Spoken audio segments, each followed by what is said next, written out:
PC gaming is rapidly evolving these days. More and more people are learning how to build a custom gaming PC and how a computer works. PC gaming is only going to get better with DirectX 12. For those of you who don't know what DirectX 12 is, it is an application programming interface, or API for short. An API is basically the tools given to a developer to build software such as a video game. Currently, almost all video games on the PC work with DirectX 11, and while DirectX 11 is a really good API and has brought a lot more features to the table than DirectX 10, it still has a lot of flaws, particularly on how the CPU and GPU work together. DirectX 11 doesn't handle draw calls efficiently enough, and DirectX 12 looks to solve that problem. So, what is a draw call, you ask? In a video game, every scene is packed with details, and the CPU needs to simulate the scene and then send it to the GPU to draw it. The more complex the scene is, the more draw calls are sent to the GPU. Think of it as an artist imagining something and then painting it on a canvas. The more complex ideas he has for his painting, the more his hand has to work to draw it. What DirectX 12 is basically going to do is make the GPU take more of the load and allow the CPU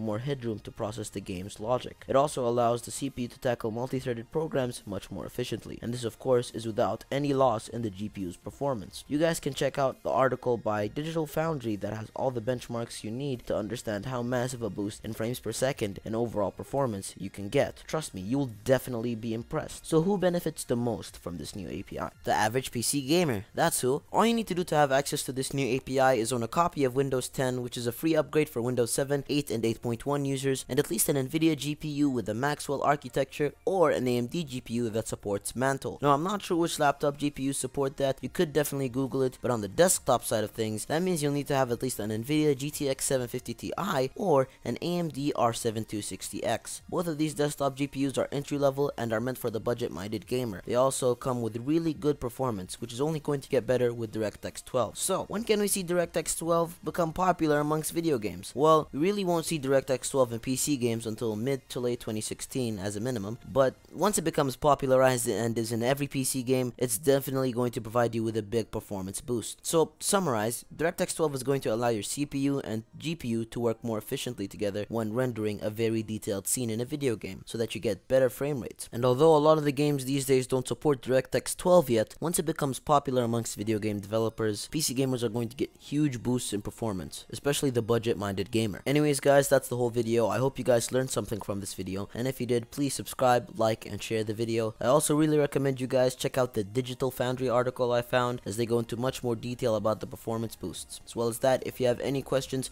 feel free to ask me in the comment section below, and thanks for watching.